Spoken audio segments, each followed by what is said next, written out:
Здравейте!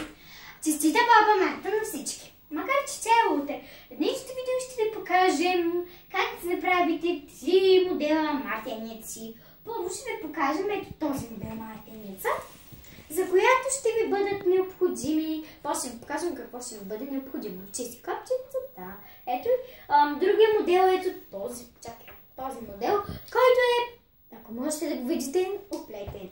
И този модел, който реших да направим, преди малко направихме мъничък, но той е като модел на ключодържателите за баба Марта.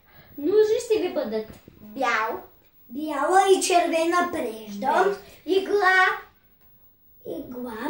За този вид с копчетата ще са ви нужни ето такива копчета. Ето там има и естествено ножица, с която ще клъцкаме конците. Да започваме игла с конец по ваш избор да бъде или бял или червен, ето. И сега аз реших, че сега не сме се разбрали, но Ева ще направи моделът, който е с копченцата. Аз ще направя моделът.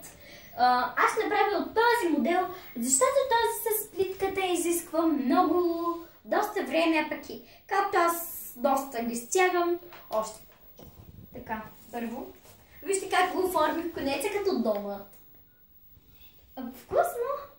Да не ви карам за нещо вкусно. Клъцка Ева. Связваме. Благодаря ти, Ева. И сега ето тук ще го поставя, да може да го... Един червен конец е отрязан от червената прежда. Ще ви трябва... колкото... Ще ви трябват копченца. Ева, подай ми много. Съжалявам, че не сме си... Гира, защо го отрязах? Не знам. Аз ще го използвам, предполагам, че за мен ще се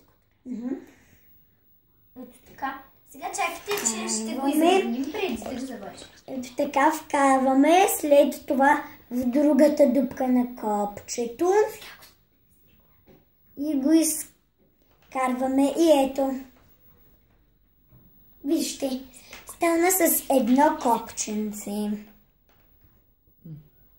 Вземаме още едно копченце. Помушваме. Пъхаме от другата страна, дърпаме, изравняват се и станаха 2.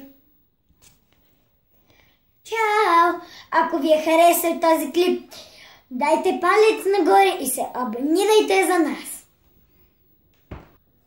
И сега трябваше да го